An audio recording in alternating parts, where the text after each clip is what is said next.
바울은 로마서의 초반부터 이 지난 7장 6절까지 계속해서 이 믿음으로 얻는 구원에 대해서 말해왔습니다. 죄인이 예수님을 믿을 때 이제 그는 그 순간부터 그리스도와 영적으로 연합되기 때문에 그를 지배하던 죄와 율법의 세력으로부터 완전히 죽은 존재라고 바울은 말합니다. 예수님의 십자가 대속으로 인해서 우리가 받아야 할 마땅한 형벌을 예수님께서 대신 받으셨으므로 이제 성도는 더 이상 죄로 인한 형벌을 재차 받지 않습니다. 예수님께서 하신 사역이 영원한 죄사함을 가져오셨기 때문입니다. 또한 율법에 대해서도 마찬가지입니다. 예수님의 완전하신 의가 성도에게 전가되었기 때문에 우리는 바로 이 예수님의 의 때문에 하나님께 의롭다 여김을 받는 칭의를 얻게 되었습니다. 인간은 결코 자신의 행위로서 하나님의 기준을 만족시킬 수 없습니다. 행위로 의롭다함을 얻을 수 있는 사람은 세상에 단 한 사람도 없는 것입니다. 하나님의 법은 완전을 요구하기 때문에 하나만 범해도 그 전부를 범한 것이 됩니다. 이 말은 죽을 때까지 단 한순간도 죄를 지어서는 안 될 뿐 아니라 행동이 아닌 우리의 마음과 생각으로라도 죄를 떠올려서는 안 된다는 얘기입니다. 또한 이러한 금지뿐만 아니라 적극적인 실천도 100% 완수해야 합니다. 율법대로 해서 만약에 의롭다함을 얻으려면 1분 1초라도 공백이 없이 항상 하나님을 사랑해야 하고 이웃을 내 몸과 같이 사랑해야 합니다. 만약에 1분 1초라도 단 한순간이라도 삐끗하면 모든 것이 허사가 됩니다. 한순간도 주의를 불경건하게 보내면 안 될 뿐 아니라 모든 순간 적극적으로 항상 하나님을 경외해야 합니다. 또한 거짓말하지 않고 도둑질을 하면 안 될 뿐 아니라 우리는 또 적극적으로 늘 진실만을 말해야 되고 우리가 가진 모든 것을 이웃에게 적극적으로 베풀어야 합니다. 이것이 율법을 완전히 지킨다라고 하는 것의 의미입니다. 율법의 소극적인 측면과 율법의 적극적인 측면 모두를 완전히 늘 항상 그리고 한 번의 어김도 없이 평생을 지켜야 하는 것입니다. 하지만 어느 누가 그렇게 율법을 준수할 수 있겠습니까? 우리는 우리의 자범죄뿐만이 아니라 우리가 태어날 때부터 아담으로부터 물려받은 그 원죄를 지니고 태어나기 때문에 우리는 태어날 때부터 죄인의 신분으로 태어납니다. 사과나무에서 이 사과가 맺혀지는 것이 지극히 자연스러운 것처럼 죄인인 우리에게서는 죄밖에 맺혀지는 게 없는 게 당연한 것입니다. 그러므로 우리 죄인인 인간이 율법을 지킨다는 것은 애초에 불가능한 것입니다. 우리는 하나님의 법을 어긴 죄인으로서 정죄를 받아 심판받을 수밖에 없는 존재인 것입니다. 거룩하신 하나님은 반드시 죄에 대한 이 법의 요구를 집행하셔야만 합니다. 하나님께서 공의의 하나님이시기 때문입니다. 그래야 하나님께서 정당하신 것입니다. 하지만 하나님께서는 우리의 죄과대로 그대로 심판하시지 아니하시고 하나님의 아들 예수 그리스도를 보내주셔서 우리를 위해 대신 대속의 은혜를 베풀어 주심으로 우리를 죄의 지배로부터 해방시켜 주시고 또 마찬가지로 율법에 대해서도 우리는 예수님으로 인해 자유함을 얻게 되었습니다. 우리가 이 사실을 계속해서 반복하는 것처럼 이것은 바로 복음의 핵심을 이루는 교리이고 우리 성도들이 날마다 되새겨야 하는 가장 중요한 대속의 교리입니다. 자, 그리고 바울이 지난 로마서 7장 1절부터 6절에서 결혼한 여인의 예를 들어서 설명했던 것처럼 우리는 율법의 지배와 율법의 정죄 아래 있었지만 예수님께서 우리 대신 심판받으시고 죽으심으로 인해서 율법의 요구가 이루어졌음을 배웠습니다.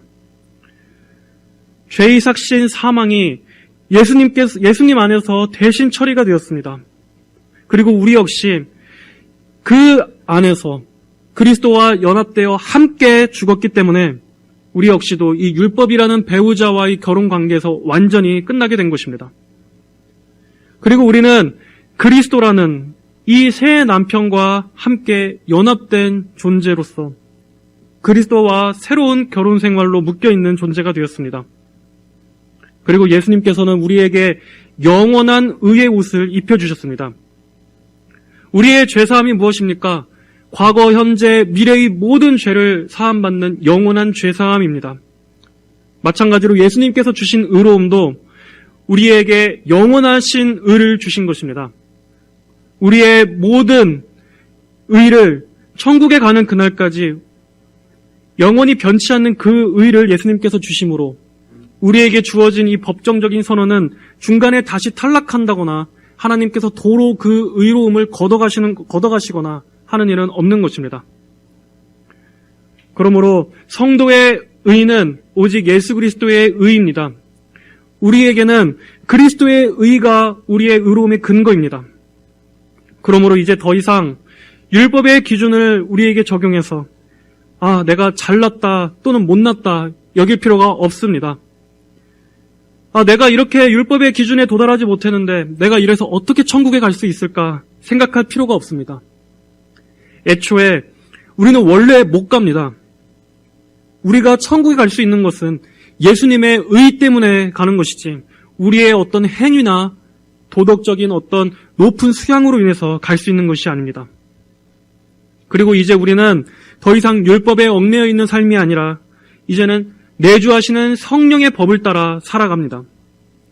성도 안에 내주하시는 성령께서는 우리로 하여금 하나님의 법을 즐거워하게 하시고 또 하나님의 계명들을 무거운 것이 아니라 이제는 기쁨으로 순종하게 하십니다. 구원을 얻기 위해서가 아닙니다.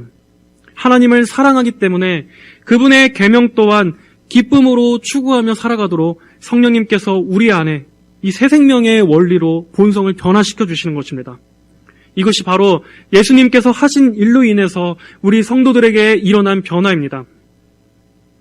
우리의 죄와 의의 문제, 우리의 구원에 필요한 모든 공로는 예수님께서 홀로 하신 것입니다. 그리고 여기에 우리는 마땅히 모든 감사와 영광을 주님께만 올려야 할 것입니다. 자, 여기까지가 지난 7장 6절까지의 내용이었습니다. 자, 그리고 오늘 이어지는 이 7장 후반부, 이 7장 25절까지는 성경 해석가들 사이에서도 가장 큰 어려움을 겪는 장으로 알려져 있습니다. 심지어 이 7장 후반부의 내용들은 오늘날까지도 어떤 하나의 이 명확한 합의에 도달하지 못했습니다. 그만큼 해석하기가 어려운 장입니다. 자, 어떤 부분입니까? 어떤 부분에서 이것이 어려운 장이냐면 과연 이 바울이 여기 로마서 7장에서 고백하고 있는 이 나는 누구인가 하는 것입니다. 여기서 말하는 나, 과연 이 사람이 거듭난 성도를 말하는 것이냐, 아니면 불신자의 심리를 묘사하고 있는 것이냐 하는 이렇게 두 가지 큰 해석이 갈리고 있습니다. 거듭났음에도 여전히 자신 안에 있는 죄 때문에 갈등하고 괴로워하고 있는 신자의 상태를 말하는 것이다 하는 하나의 해석이 있습니다. 또 반대로 본문은 거듭나지 않은 불신자의 상태를 말하는 것이다 라고 보는 견해가 있습니다. 그리고 이 큰 두 가지 외에도 몇 가지 해석이 더 있지만 크게는 이 두 가지로 좁힐 수 있습니다. 아직까지도 학자들도 어떠한 한 어떤 한 견해나 하나의 해석을 지지할 수 있을 뿐 명확한 합의에 아직 도출되지는 못했습니다. 예를 들면 로이드 존스 목사님은 이 7장에서 말하고 있는 이 나에 대해서 이 사람은 회심 중에 있는 한 사람을 가리키고 있는 것으로 보기도 했습니다. 율법의 정죄로 인해서 괴로워하지만 이 8장 1절의 선언대로 나중에는 그 갈등을 이겨내고 그리스도로 인해서 자유함을 얻게 되는 바로 그러한 각성의 과정 중에 있는 한 사람을 가리키는 것이다 라고 로이드 존스 목사님은 그렇게 해석했습니다. 물론 저도 로이드 존스 목사님의 견해의 일정 부분은 동의하지만 이 전체적인 6장부터의 문맥 흐름상 이 7장은 이 율법의 용도를 정의하는 것이라고 정의하는 장이라고 저는 보기 때문에 이 본문을 거듭남 중에 있는 한 사람의 각성의 과정이라고 보기에는 저는 개인적으로 좀 무리가 있다고 생각합니다. 그리고 또한 두 번째 견해인 이 7장은 불신자의 고백을 다루고 있다라고 보는 견해도 저는 동의하기가 힘듭니다. 왜냐하면 불신자라고 보기에는 좀 납득이 어려운 구절들이 중간중간에 있기 때문입니다. 예를 들면 우리 7장 22절에 보면은 내가 속사람으로는 하나님의 법을 즐거워하나라고 기록되어 있습니다. 그리고 또 7장 25절에는 우리 주 예수 그리스도로 말미암아 하나님께 감사드린다. 그러므로 나 자신이 마음으로는 하나님의 법을, 육신으로는 죄의 법을 섬기고 있다. 라고 하는 이러한 구절들을 볼 때 과연 이렇게 속사람으로 하나님의 법을 즐거워하고 또 예수 그리스도로 말미암아 하나님께 감사를 드리는 것, 마음으로는 하나님의 법을 섬기고자 하는 이런 마음 열망이 있는 것, 이러한 것들이 과연 불신자에게서 나올 수 있는 고백인가 하는 것에 대해서 저는 동의가 안 되기 때문입니다. 불신자는 결코 하나님의 법을 즐거워할 수 없습니다. 또 하나님의 법과 자신의 죄성 사이에서 갈등을 느낄 수 없습니다. 불신자는 물론 이 설령 양심의 가책은 느낄 수 있습니다. 그러나 그 가책을 이렇게 7장에서 계속 이어지는 갈등처럼 그 가책을 하나님의 법에 비추어서 하나님의 법과 충돌을, 갈등을 일으키는 이러한 관점에서 이렇게 깊이 갈등할 수 없습니다. 그러므로 저는 오히려 첫 번째의 가장 보편적인 견해, 이 7장에서 말하는 나의 고백은 거듭난 그리스도 안에서 일어나는 갈등이라는 관점을 지지합니다. 우리 성도들도 자신 안에서 일어나는 이러한 죄와의 갈등, 이러한 싸움들을 경험적으로 다 경험해 보기 때문입니다. 하지만 그럼에도 우리는 이러한 다양한 여러 가지 해석에 있어서 겸손한 태도를 가져야 합니다. 각자의 견해마다 일리가 있는 부분이 있고 또 어떠한 부분은 분명히 난점이 존재하기 때문입니다. 그래서 적어도 이 7장에서만큼은 그런 다양한 해석들에 있어서 열린 마음으로 우리가 존중하고 그럼에도 이 7장에서 말하고자 하는 이 핵심 기둥을 우리가 놓쳐서는 안 됩니다. 7장에서 바울이 말하고자 하는 핵심이 무엇입니까? 자, 6장을 기억해 보겠습니다. 바울은 방금 전까지 죄와 율법으로부터의 해방을 이야기했습니다. 이러한 바울의 논조를 계속 따라가면 율법은 다분히 부정적인 것이라는 생각이 들게 됩니다. 그렇지 않습니까? 율법은 뭔가 낡은 것이고 율법은 끊어내야 하는 것이고 율법은 얽어매는 것이고 율법은 쓸모없는 것이다. 이제 성도는 그리스도와 함께 연합됐다고 했으니 율법 같은 건 이제 필요 없어. 율법은 악한 것이고 이제 나랑은 아무 상관없는 거야. 이런 생각이 들 수 있다는 것입니다. 실제로도 바울의 메시지를 전해들은 당시의 사람들은 율법에 대해서 이렇게 무가치하고 쓸모없는 것이라고 생각하던 사람들이 있었습니다. 하지만 바울은 오늘 또 본문을 통해서 그러한 생각 역시 정정합니다. 이렇게 우리는 언제라도 쉽게 오해를 합니다. 깊고 균형 있게 신중하게 살펴보지 않고서 항상 바른 가르침도 내 생각대로 쉽게 단정지어버리고 내 마음대로 평가합니다. 하지만 우리는 그런 태도를 가져서는 안 됩니다. 특별히 하나님의 말씀, 이 진리에 있어서만큼은 더욱더 균형 있는 시각을 가져야 합니다. 어떠한 한 극단으로 치우쳐서는 안 되는 것입니다. 자, 이제 바울은 오히려 반대로 율법 자체를 무가치하게 깎아내리는 바로 이러한 경향을 경계해서 오늘 이 7장 7절을 이렇게 시작하고 있습니다. 그러면 우리가 무슨 말을 하겠느냐? 율법이 죄냐? 결코 그럴 수 없다.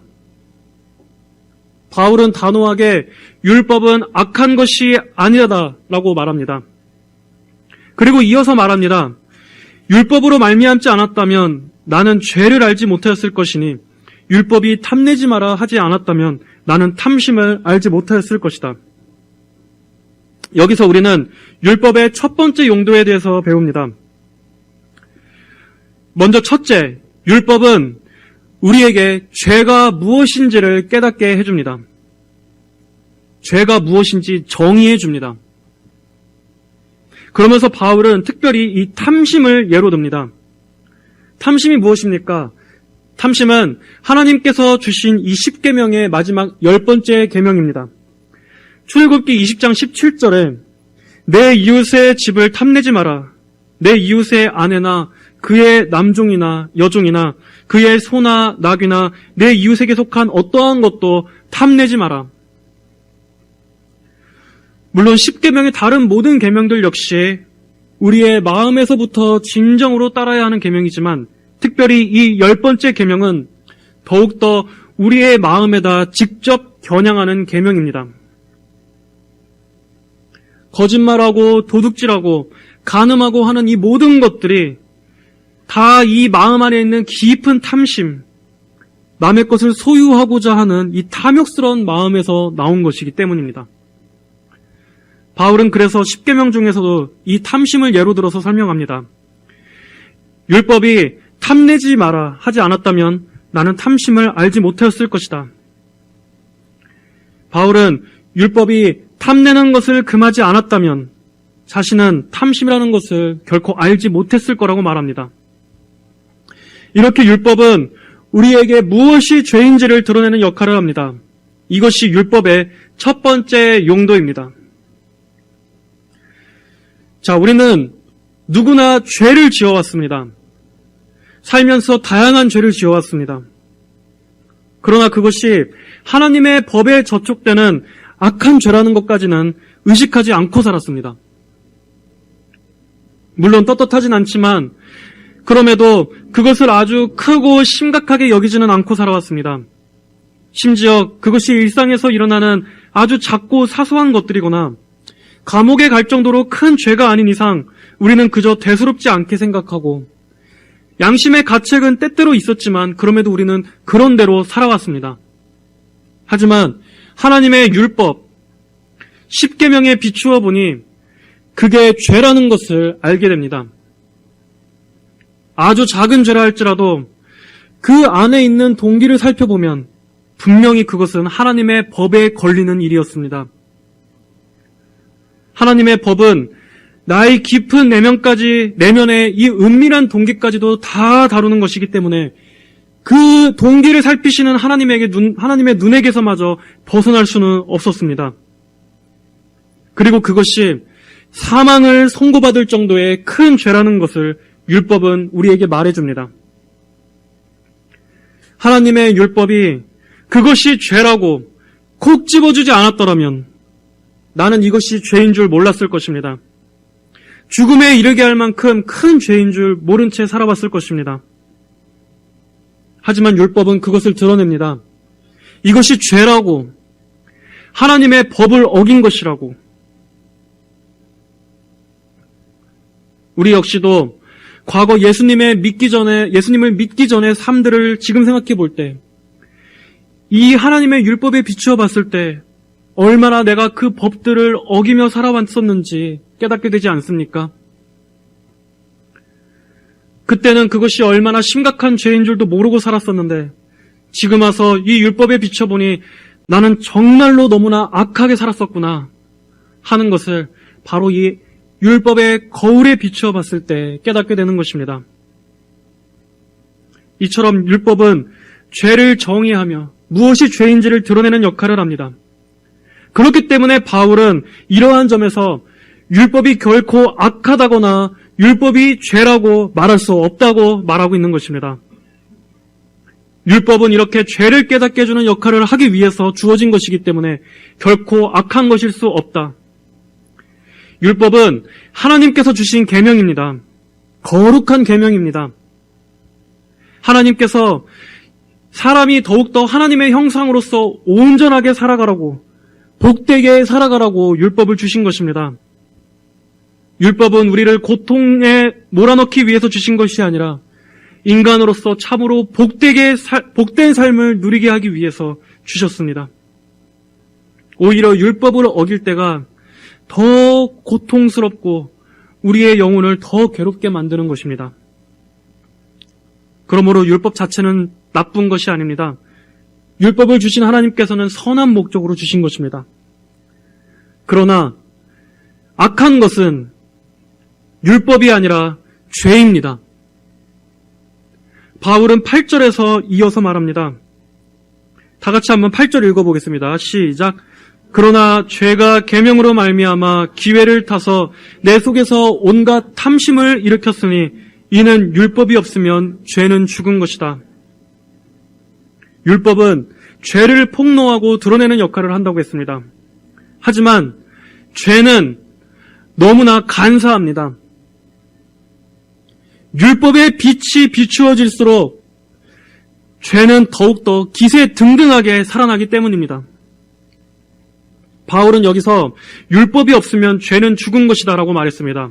이 말은 그전에는 우리가 죄를 안 지었다는 말이 아니라 우리는 늘 언제나 죄를 지어왔지만 마치 죄가 우리의 내면에 잠재적으로 잠자고 있는 것처럼 은밀하게 숨어 있었다는 것입니다. 그런데 율법의 빛이 비추어지자 오히려 죄가 더욱더 발악을 하기 시작합니다. 인간은 참으로 희한하게 악한 본성이 있습니다. 하지 말라고 하면 반대로 더 하고 싶어지는 것입니다. 분명히 우리가 이성적으로 생각할 때는 금지된 것들은 안 하면 되는데, 그리고 그게 더 나한테 유익한 건데 이거는 절대로 하면 안 된다 라고 말하는 그 순간부터 오히려 더 하고 싶어지고 더 어기고 싶어지는 충동이 일어나는 것입니다. 안 그렇다고 생각하십니까? 아담과 하와 역시도 하나님께서 에덴 동산에서 그 모든 과실들을 다 누리게 하시고 단지 딱 하나의 열매만 먹지 말라고 하셨을 뿐인데 그들이 어떻게 했습니까? 뱀이 유혹해서 그 먹지 말라고 명하신 그 딱 하나의 열매를 먹게 만들었습니다. 많은 과실들이 있음에도 유독 그 선악과가 보기에 더 탐스럽고 아름답고 먹음직스럽게 보인 것입니다. 죄의 유혹은 오히려 바른 율법 앞에서 더욱더 반항적이 되게 만듭니다. 죄는 마치 살아있는 인격적인 힘처럼 이 율법이 비춰질수록 더욱더 반항적이 되고 더욱더 저항하고 더 어기고 싶어지는 것입니다. 이 개혁주의 진영의 제임스 보이스 목사님이라는 분이 있습니다. 그분은 이 부분에 대해서 이렇게 말했습니다. 죄는 계명으로 말미암아 기회를 타서 우리의 마음에 거역의 물결이 일어나게 한다. 율법이 비추어질 때 우리의 이 악한 죄된 본성은 그 율법에 대항하여 거역의 물결이 일어나게 합니다. 이것이 죄의 악함입니다. 인간의 악한 본성 안에는 다 이런 게 있습니다.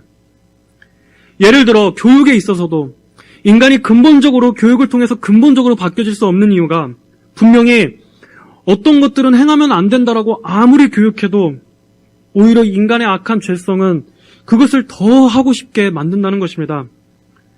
예를 들어 학생들에게 마약을 하면 안 된다고 가르치고 또 성관계로 인한 다양한 위험들, 그것이 초래하는 다양한 어떤 성병들, 이러한 것들에 대한 위험을 가르쳐도 오히려 그것이 아이들의 호기심을 더 자극하고 충동질하며 불붙게 합니다.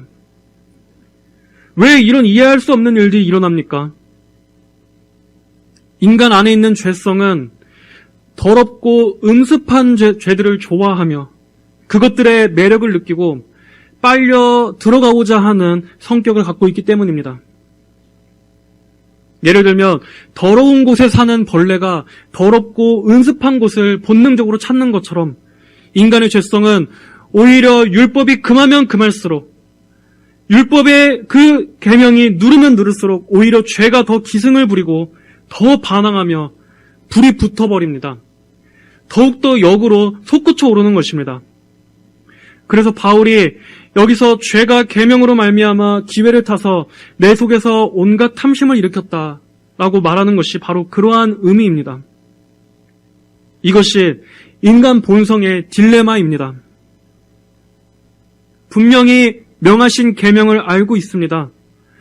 이것이 죄인 걸 알고 있습니다. 하지만 분명히 이것이 들이대졌음에도 불구하고 나는 내 자신을 제어할 수가 없습니다. 율법은 죄를 짓게 하기 위한 것이 아니라 죄를 막기 위해서 주어진 것이지만 그 율법을 대하는 인간이 악하기 때문에 오히려 율법의 잣대가 드려지면 드려질수록 마음이 더 강팍해지는 것입니다. 바울은 계속해서 이어서 이렇게 말합니다. 9절 이하에 전에 율법이 없었을 때에는 내가 살아있었으나, 여기서는 자기가 영적으로 살아있었다는 것이 아니라 자기 스스로의 판단대로 살아있었다는 말입니다. 자, 계명이 이르자 죄는 살아나고 나는 죽었다. 생명에 이르게 할 그 계명이 내게 대하여 죽음에 이르게 하는 것이 되었다. 죄가 계명으로 말미암아 기회를 타서 나를 속이고 그것으로 나를 죽였다. 율법을 몰랐을 때에는 죄가 죄인 줄도 모르고 살았는데 이제 그 율법이 비추어지자 내가 깨닫게 되는 것은 이제 나는 죽을 수밖에 없는 존재라는 것을 깨닫게 된다는 것입니다. 죽을 수밖에 없는 게 아니라 이미 죽은 것입니다. 죄를 멈추고 싶어도 멈출 수 없고 죄를 제어할 수 없고 죄가 너무나 강력한 힘을 가지고 있다는 것을 느낍니다. 율법은 잘못이 없습니다. 율법은 생명에 이르게 하기 위한 계명이기 때문입니다. 레위기 18장 5절에는 너희는 내 규례와 내 법도를 지켜라. 사람이 이것을 행하면 그것으로 말미암아 살 것이다 라고 말씀하고 있습니다. 하지만 나는 지킬 수 없습니다. 내 안의 죄는 더욱더 발악을 하고 율법을 들이대면 들이댈수록 내 죄는 더욱더 크고 심각하게 드러납니다. 율법의 거룩함이 죄의 악함을 더욱더 예리하게 드러내는 것입니다. 그래서 바울이 말한 대로 생명에 이르게 할 그 계명이 오히려 내게는 죽음에 이르게 하는 것이 되어버렸습니다. 이렇게 율법의 벽은 턱없이 높고 죄의 힘은 너무나 교묘하고 강력합니다. 율법에 비추일수록 우리 안에서 이러한 갈등은 더 심해집니다. 바울은 이어서 또 말합니다. 12절에 이렇게 보면 율법도 거룩하고 계명도 거룩하고 의로우며 선하다. 그러면 선한 것이 내게 사망이 되었느냐? 결코 그럴 수 없다. 오히려 죄가 죄로 드러나게 하기 위해서 죄가 그 선한 것으로 말미암아 내게 사망을 가져왔으니 이는 계명으로 말미암아 죄가 더욱더 죄되게 하려는 것이다.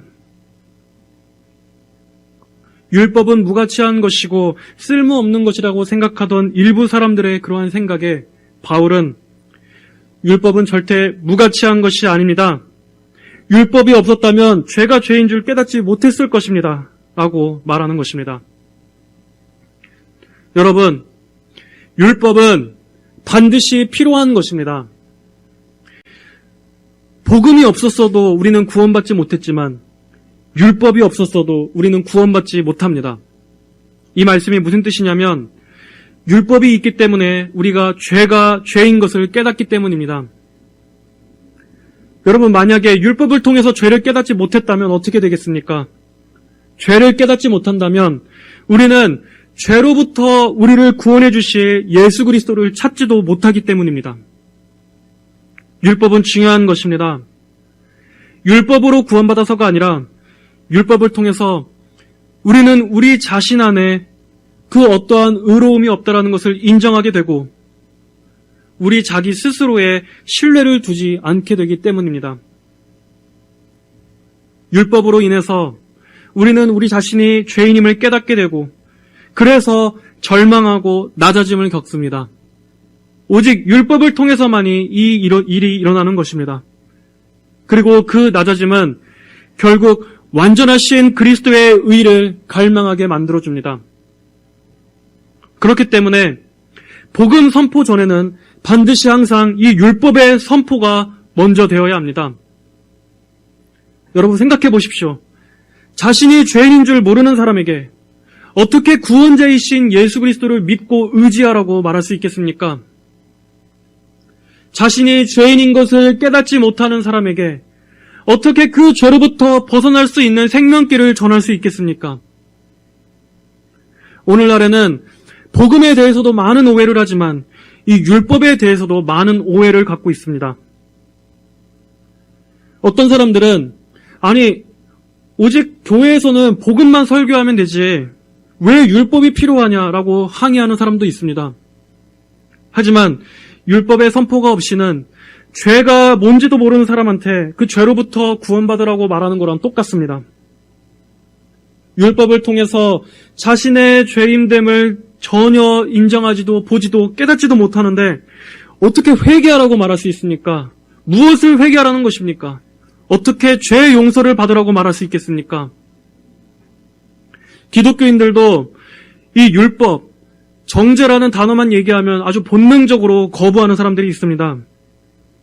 여러분, 만약에 율법에 대해서 율법을 말할 때 불쾌해하고 거부한다면 그 사람은 아직 복음도 모르는 것입니다.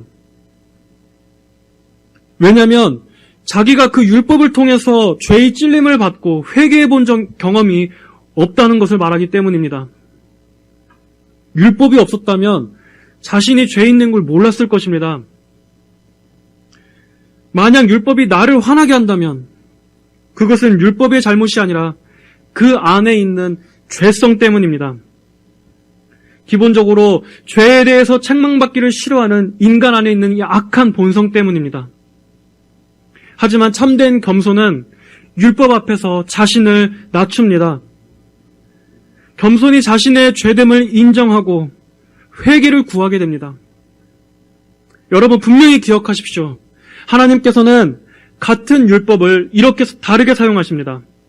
예를 들면 악인들은 같은 율법을 통해서 오히려 하나님에 대해 증오하게 만듭니다. 하나님에 대해 이를 갈게 만듭니다. 그 가혹하고 올가매는 율법을 주신 하나님을 싫어하고 거부하며 떠나가게 만듭니다. 하지만 구원으로 예정하신 이 택자들에게는 오히려 그 율법을 통해서 그들이 회개의 자리로 나아오도록 하나님께서는 인도하십니다. 그래서 과거에 이 청교도들의 설교의 특징에는 반드시 복음으로 이끌기 전에 율법을 통한 죄의 책망의 요소가 반드시 있었습니다. 복음의 치료책을 주기 전에, 복음의 붕대를 감기 전에 율법의 채찍이 먼저 선언되어야 했습니다. 그것을 통해서 불신자들은 죄를 회개할 필요성을 깨닫게 되었고 하나님에 대해서 완전히 무지하던 자들이 자신이 죄인됨을 바라보게 만들었습니다. 또한 구원받은 성도들에게는 이 율법을 통해서 죄에 대한 경각심을 갖게 만들었습니다.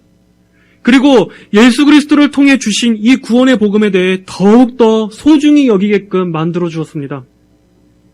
하나님은 어떻게 일하셨습니까? 하나님께서도 먼저 율법을 통해서 죄악을 책망하셨습니다. 그리고 동시에 오실 그리스도에 대한 소망도, 그 그리스도에 대한 고대하는 믿음조차도 같이 말씀하셨습니다. 선지자들은 어땠습니까? 선지자들도 이 율법을 통해서 이스라엘을 강하게 책망한 후에 복음을 예고했습니다. 만약 그들이 복음만 예고했다면, 좋은 소식만 전했다면 그들은 당대로부터 결코 저항받지 않았을 것입니다. 그러나 그들이 먼저 율법을 통해서 이스라엘을 정죄했기 때문에 모든 사람들에게 적대와 미움을 받았던 것입니다. 하지만 성도 여러분, 오늘 이 율법과 복음의 관계를 명확하게 하십시오. 율법과 복음은 서로 정반대되는 것이 아니라 율법이 복음을 준비하게 하는 것입니다. 다시 한번 말씀드립니다. 율법이 복음을 준비하게 하는 것입니다. 그러므로 단지 율법이라는 단어를 꺼냈다고 해서 율법주의라고 생각하는 것은 율법을 전혀 모르고 하는 소리입니다. 율법이 먼저 우리에게 유죄임을 선언해야, 유죄라는 것을 선언해야 우리는 자신이 진정으로 구원이 필요하다라는 것을, 내가 죄로부터 속죄가 필요하다라는 것을 깨닫게 되는 것입니다. 그러므로 율법이 복음을 준비하게 해주는 것입니다. 이것이 하나님께서 정하신 구원의 방도라는 것을 오늘 꼭 기억하고 돌아가시길 바랍니다. 성도 여러분, 율법에 대해서 바르게 이해해야 합니다. 율법에는 세 가지 목적이 있습니다. 첫째는 죄를 깨닫게 하는 것이고, 둘째는 그 죄로 인해서 우리를 그리스도께로 인도하는 것입니다. 그리고 마지막 세 번째는 구원받은 성도들이 마땅히 따라야 할 거룩한 삶의 규칙이 되어줍니다. 이제 말씀을 맺겠습니다. 여러분, 율법은 선한 것입니다. 율법은 우리를 살리기 위해 주신 것입니다. 물론 율법 자체가 우리를 구원하지는 못합니다. 율법은 우리가 죄가 있다고 말해줍니다. 죄를 어겼으므로 사망에 이르게 하는 범죄를 저지른 죄인이라고 말해줍니다. 그러나 그를 통해서 우리는 구원을 갈망할 수 있게 되는 것입니다. 율법을 주신 하나님께서는 동시에 치료책도 주셨습니다. 예수 그리스도라는 이 치료책을 의지한다면 살 것이라고 하나님께서는 말씀하셨습니다. 이 예수님께서는 율법을 폐하시기 위해서가 아니라 율법을 성취하기 위해 오셨습니다. 그리고 율법을 멸하시기 위해서가 아니라 죄의 세력을 멸하시기 위해서 오셨습니다. 부디 성도 여러분들, 율법에 대한 건전하고 바른 관점을 가지시고 율법을 통해서 오히려 하나님의 거룩하시고 완전하신 의를 바라보며 찬양하게 되시기를 바랍니다. 그리고 율법으로 우리 자신의 낮아짐과 우리 자신의 죄성을 깊이 인식함과 동시에 우리의 치료책이자 우리의 상처를 싸매주시는 이 붕대가 되시는 복음의 붕대 그리스도를 통해 소망을 갖게 되시기를 간절히 바랍니다. 다 함께 기도하시겠습니다. 하나님 아버지, 오늘날 율법에 대한 많은 오해들이 있습니다. 그러나 악한 것은 율법이 아니라 우리 인간 안에 깊이 존재하고 있는 악한 죄성입니다. 우리의 죄된 본성입니다.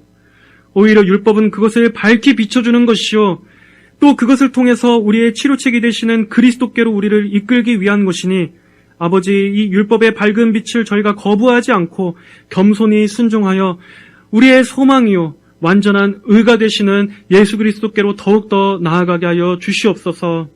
우리의 구주가 되시는 그리스도만이 우리의 의로 삼고 오직 예수님을 더욱더 사랑하고 소망할 수 있도록 선용하여 주시옵소서. 감사드리며 살아계신 우리 주 예수님의 이름으로 기도드립니다. 아멘.